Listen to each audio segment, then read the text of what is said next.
Bonjour à tous, j'espère que vous êtes en forme. Dans la vidéo d'aujourd'hui, ce que je vous propose, c'est de découvrir l'essentiel des formules Excel les plus utiles dans votre quotidien. Que vous soyez étudiant, professionnel, pour le boulot ou pour votre vie privée, je pense sincèrement que cette sélection pourrait vraiment vous aider. Et c'est la raison pour laquelle j'ai créé cette vidéo. Et juste avant de commencer, je tenais juste à vous remercier d'être aussi nombreux à me suivre, d'être de plus en plus sur la chaîne. Ça me fait vraiment chaud au cœur. Si vous n'êtes pas encore abonné, surtout n'hésitez pas à nous rejoindre pour ne pas rater les prochaines vidéos. J'ai vraiment encore pas mal de contenu à vous proposer par la suite. Et nous, on est parti.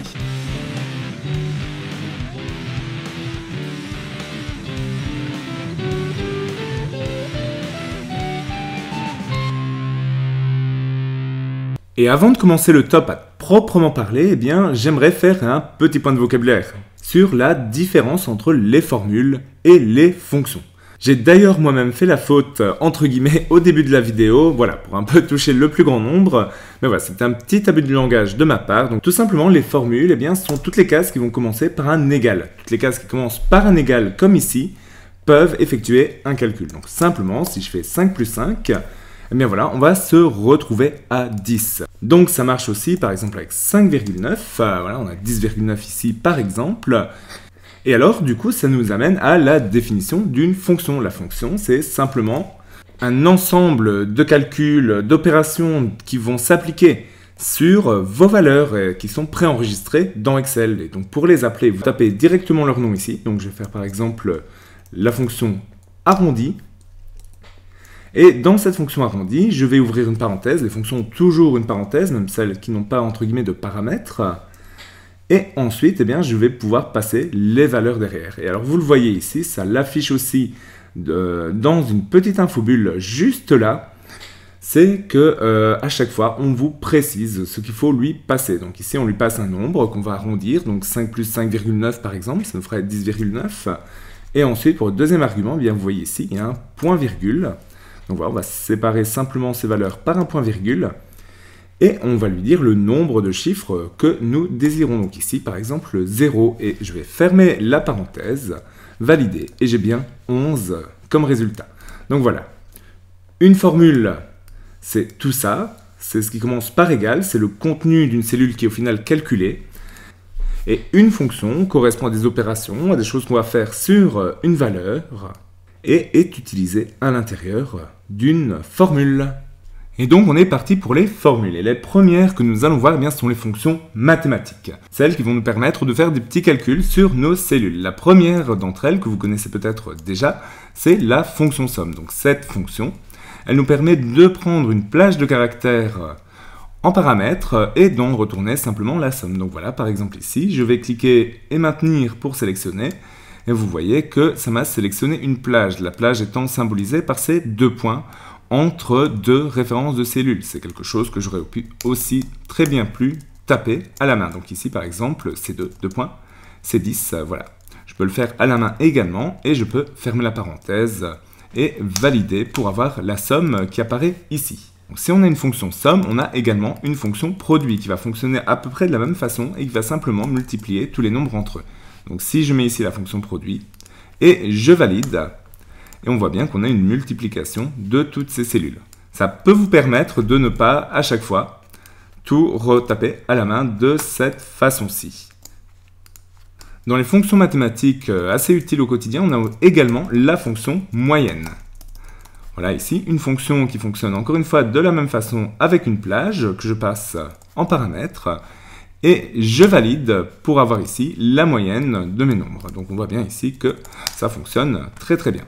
Une fonction très utile au quotidien est la fonction arrondie. C'est-à-dire que si je prends une valeur, par exemple ici, on va mettre 5, quelque chose, et que je veux arrondir cette valeur, simplement, je peux utiliser la fonction arrondi et je vais passer la valeur de la cellule, je vais mettre un point-virgule pour passer ici le nombre de chiffres que je veux après la virgule. Donc ça peut très bien être 0, par exemple ici je vais faire avec 0, et là on arrondit bien à 6, mais je pourrais dire simplement que je veux 2 chiffres après la virgule, et donc ici on a bien un arrondi à 5,94. À noter qu'en plus de la fonction arrondi, vous avez également la fonction arrondisup qui vous permet de faire un arrondi systématique à la valeur supérieure. Et on a également la fonction arrondi-inf qui fait l'arrondi à la valeur inférieure. Et donc là, ici, pour le coup, ça va changer. On va bien avoir 5,93.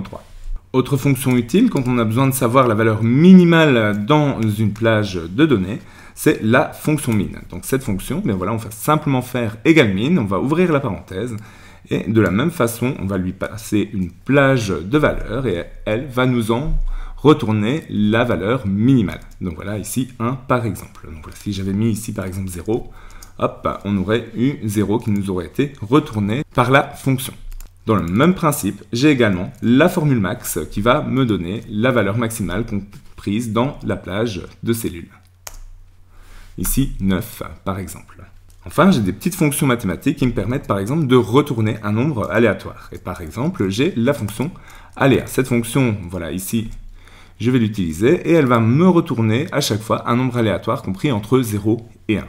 Si j'ai besoin d'avoir une valeur aléatoire comprise entre deux nombres, voilà, entre deux bornes bien précises, je peux utiliser la fonction aléa entre bornes comme ça. Et dans cette fonction, je vais passer deux paramètres. Je vais lui passer la première qui est la borne minimale. Admettons que je cherche un nombre entre 10, voilà, et la borne maximale, donc 20 par exemple. Et là, mon nombre sera compris entre ces deux bornes, donc 16 est bien compris entre 10 et 20.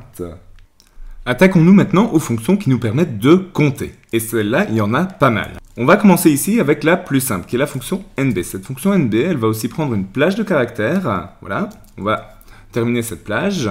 Et elle va regarder combien de valeurs s'y trouvent. Alors quand je dis valeur, on parle bien de valeur, c'est-à-dire du numérique. Là, j'ai 5, 5, 3, 5, 2. Donc voilà, 5 valeurs numériques. Et on voit bien que le texte qui est ici n'est pas pris en compte, même si le texte commence lui-même par un chiffre. Par contre, ça prend bien en compte les nombres à virgule. Les dates, elles, sont bien prises en compte. Ensuite, on trouve la fonction nbval. nbval va compter le nombre de cellules qui ne sont pas vides dans une plage donnée. Donc ici, je vais terminer et je vois ici qu'on a un résultat qui est bien de 6. Donc j'ai bien deux cellules ici qui ne sont pas vides, 2 ici, une ici et une ici. Le compte est bon. Et donc on voit bien qu'ici, par contre, ça nous prend la cellule en considération, même si ce ne sont pas des valeurs numériques. À l'inverse, vous avez également la fonction nbvid. La fonction nbvid va reprendre également une plage en paramètres et vous dire le nombre de cellules qui sont actuellement vides, c'est-à-dire sans contenu, ces deux-ci. Toujours une petite fonction qui peut être très utile et qui permet de calculer le nombre de jours ouvrés entre deux dates. Par exemple, je vais prendre le 10 du 10 2020 et je veux savoir le nombre de jours ouvrés entre cette date-là et le 11 du 11, toujours 2020. Et bien pour ça, je vais simplement utiliser la fonction nb jour ouvré. Et je vais passer la date de départ et je vais passer la date de fin. Je ferme et j'ai le résultat qui s'affiche. Après avoir travaillé sur des fonctions Excel qui nous permettent de manipuler des nombres, intéressons-nous maintenant aux fonctions Excel qui nous permettent de travailler du texte. Et la première d'entre elles, c'est la fonction cnums. Donc par exemple ici, si je mets 5 € dans une case, eh bien si je veux récupérer juste le 5, je vais simplement utiliser la fonction cnum et je vais passer le 5 € en paramètre. Voilà. Je valide et j'ai bien 5 qui s'affiche. Donc ça fonctionne avec des formats de cellules qui contiennent en fait un nombre, mais sous une autre forme. Donc ça ne fonctionnerait pas si je mettais simplement ici 5 hamburgers, voilà. Là, on aurait un problème de valeur. Ensuite, nous avons la fonction concat. Celle-là vous permet de fusionner deux cellules qui contiennent du texte. Donc par exemple, si je mets sur celle-ci, salut, et si je mets sur celle-ci, tout le monde, alors on va le mettre comme ça, tout le monde, hop, et que j'utilise cette fonction, qui est la fonction concat, je peux lui passer la première cellule, un point virgule la deuxième, je ferme la fonction, et ici, vous voyez bien qu'il m'a additionné les deux textes. Et c'est ça, ce qu'on appelle concaténer. Alors, je peux aussi venir dans ma fonction ici. Dans ma fonction, venir un petit peu modifier ça et rajouter par exemple un paramètre ici avec du texte déjà préétabli, dans ce cas-ci un espace, remettre un point virgule pour avoir du coup ces trois paramètres Et dans ce cas-ci, on va additionner les deux cellules avec mon espace. Ensuite, nous avons la fonction qui nous permet d'effectuer un remplacement dans un texte. Donc par exemple ici, si je mets un truc du style « j'aime les frites », il faut bien exprimer un petit peu mon côté belge, et que je mets ici par exemple la formule substitut.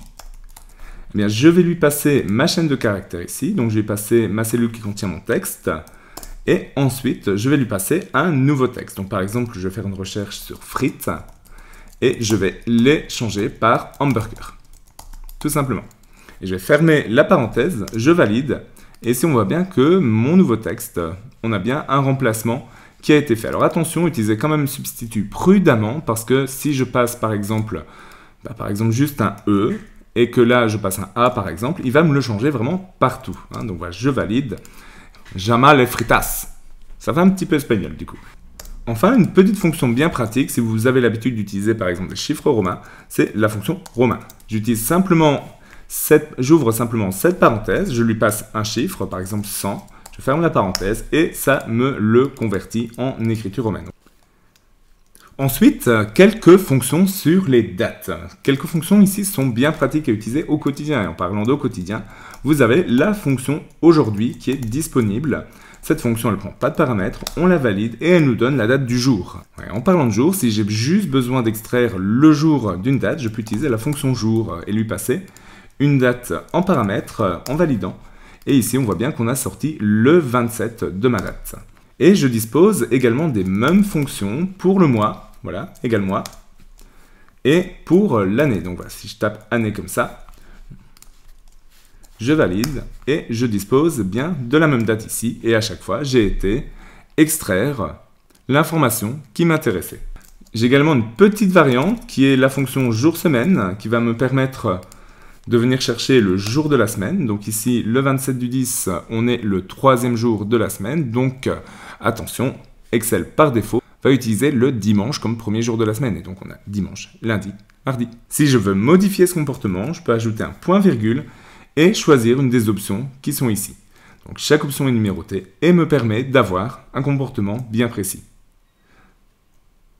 Donc si je veux un jour du lundi au dimanche, eh bien je vais devoir taper 11 dans cette formule comme paramètre. Et ici, mardi correspond bien au 2e jour de la semaine. Nous arrivons donc aux formules conditionnelles. C'est un passage qui a d'ailleurs été déjà abordé dans la vidéo sur les bases d'Excel. Revenons-en donc très rapidement. La fonction conditionnelle vous permet d'afficher des choses en fonction justement d'une condition. Un petit exemple là derrière, c'est que voilà, admettons que j'ai ici une case température dans laquelle je mets une température. Mettons par exemple 19 degrés. Eh bien, si j'ai envie d'afficher un vêtement qui est relatif à la température qui est ici, il me suffirait de faire par exemple égal si, voilà. J'ouvre la parenthèse, je mets une condition. Donc je regarde ici, par exemple, je demande à ce que, voilà, D3 qui est ici soit inférieur, par exemple, à 18. Donc inférieur s'écrit vraiment comme ça. Vous avez le supérieur, vous avez aussi le supérieur ou égal, vous avez l'inférieur ou égal, et vous avez le égal pour vos tests de conditions. Donc ici, je vais regarder si ma température est inférieure à 18 degrés. Si c'est le cas, donc je vais mettre un point-virgule, je vais mettre la valeur que contiendra la cellule si mon test est vrai. Donc ici, je vais mettre par exemple si c'est inférieur à 18, eh bien on va mettre un pull par exemple. Et si c'est supérieur à 18, eh bien je mettrai donc un t-shirt. Voilà, tout simplement. Et on voit bien ici, je suis à 19 degrés, on met un t-shirt, je suis à 12 degrés, on met un pull. Il y a encore beaucoup à dire sur cette formule conditionnelle, donc si vous voulez approfondir ça, dites-le moi dans les commentaires. Et une des petites choses que j'aimerais rajouter ici, c'est la possibilité de cumuler des conditions. C'est-à-dire que par exemple ici, je pourrais avoir une température et pourquoi pas aussi un temps général, voilà, un temps, des conditions météorologiques. Et donc par exemple ici, conditions de pluie, tout simplement. Et donc ce que je peux faire, eh bien, c'est utiliser la fonction toujours si pour démarrer une condition. Et utiliser directement la fonction OU. La fonction OU, elle va me permettre de tester si au moins une des deux conditions est vraie. Et donc, je peux mettre ici mon premier test. Par exemple, je vais vérifier que ma température, mettons, est toujours inférieure à 18 degrés. Et je vais vérifier ici que mon temps, voilà, est en temps de pluie. Donc par exemple, je vais mettre ici égal, je vais ouvrir des petits guillemets pour indiquer du texte et je vais lui demander si ça vaut pluie. Je vais fermer ça et ici, dès qu'une des conditions sera vraie, la condition en général sera considérée comme vraie. Donc du coup, je vais mettre un point virgule pour marquer la valeur si une des deux est vraie. Donc s'il y a de la pluie ou si la température est inférieure à 18 degrés, là je vais dire de mettre un pull ou un manteau par exemple. Et du coup, si aucune des conditions ici n'est vraie, donc s'il fait plus de 18 degrés et qu'au final il y a du soleil, là on mettra un t-shirt, tout simplement. Donc voilà, je vais fermer cette fonction-ci, voilà. À noter que j'ai bien fermé la fonction OU directement ici, vous voyez, sur les parenthèses rouges, et je vais valider. Et là, on voit bien, il fait 12 degrés, il y a de la pluie, donc on met un pull. On va changer un petit peu, on va mettre 19 degrés et de la pluie, on met toujours un pull. Et si j'ai maintenant 19 degrés et du soleil, je passe bien sur un t-shirt. Enfin, si maintenant il y a du soleil mais qu'il fait 12 degrés, je repasse bien sur un pull. Donc c'est vraiment l'utilité de cette fonction OU, c'est de pouvoir imbriquer comme ça plusieurs conditions très facilement dans une conditionnelle. A noter que vous avez également l'opérateur de condition et.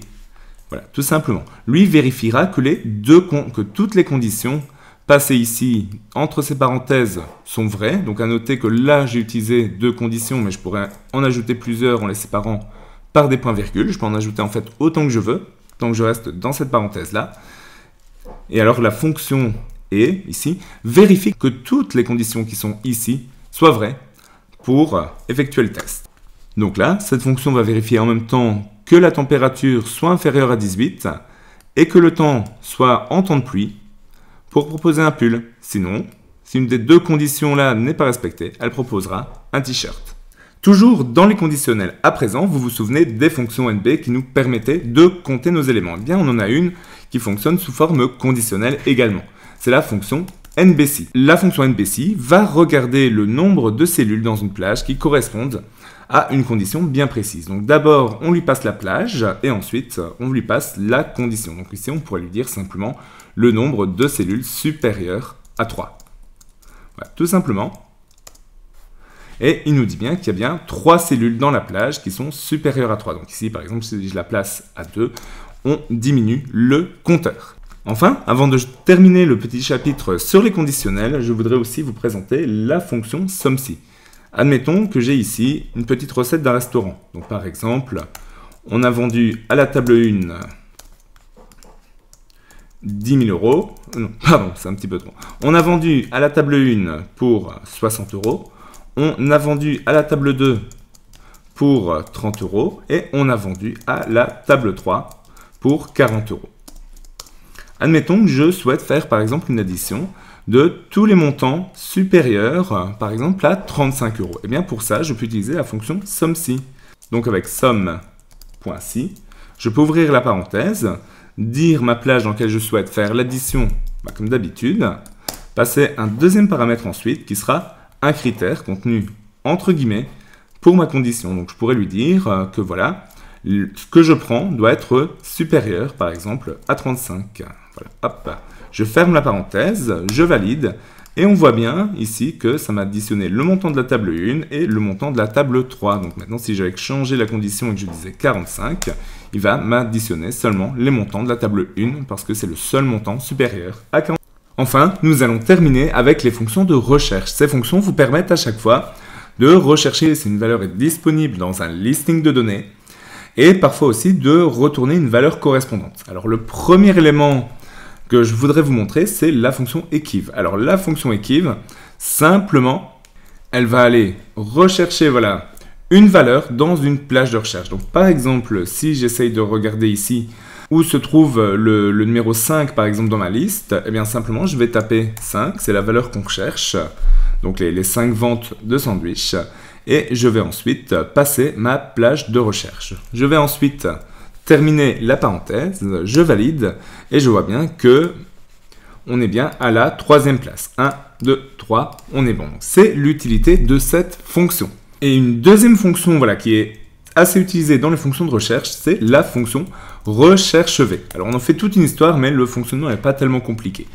En fait, cette fonction, elle va vous permettre de faire une recherche, pourquoi pas, sur le numéro, voilà, dans une plage de données précisée, et elle va vous permettre de retourner une information correspondante. Donc, par exemple, je pourrais taper le numéro d'un élément ici et retourner à chaque fois le plat qui correspond ou le prix qui correspond. Donc, par exemple ici, qu'est-ce que je vais faire? Je vais faire une recherche V sur un numéro. Et donc, je vais lui indiquer le plat numéro 3.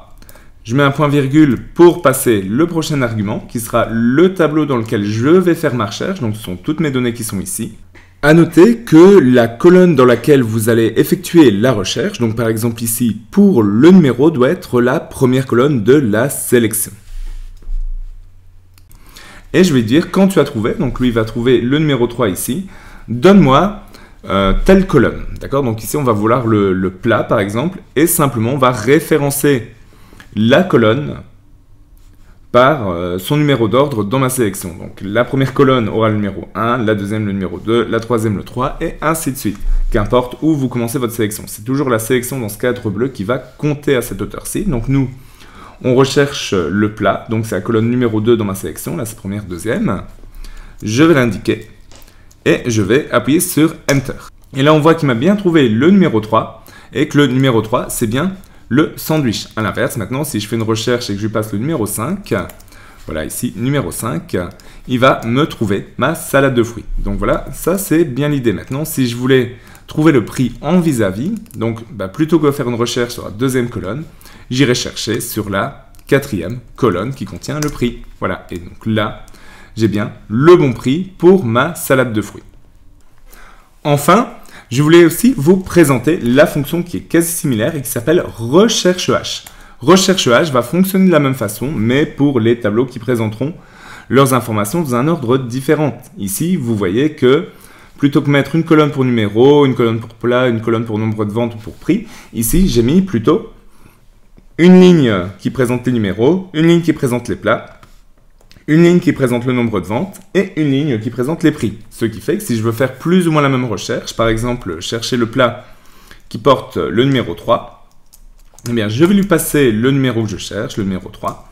Je vais ensuite lui passer la sélection et je vais ensuite lui passer la ligne dans laquelle je dois aller chercher mon information. Donc ici, on est sur la même logique. On va toujours commencer à la ligne 1, puis la 2, la 3, la 4, etc. Et donc ici, le numéro. Et donc ici, l'information que je cherche, elle est bien sur la ligne numéro 2, autrement dit, dans les plats. Et donc, je vais simplement taper 2 ici et je vais fermer ma fonction. Je vais valider. Et donc, j'ai bien cherché ici le numéro 3. Et quand je valide, on voit bien que le numéro 3 à la deuxième ligne, eh bien, c'est bien un sandwich. Donc, voilà l'idée des recherches V et des recherches H. C'est le même principe, sauf que le sens dans lequel est organisées les données qu'on recherche change un peu. Et voilà pour les fonctions Excel les plus utiles. Si jamais vous avez d'autres suggestions, eh bien surtout n'hésitez pas à les partager dans le commentaire afin d'en faire profiter un petit peu tout le monde. J'espère en tout cas que cette vidéo, eh bien, elle vous aura plu. Si c'est le cas, n'hésitez surtout pas à la liker ou à la partager à des personnes qui en auraient peut-être besoin. J'espère que ça pourra vraiment vous faciliter la vie.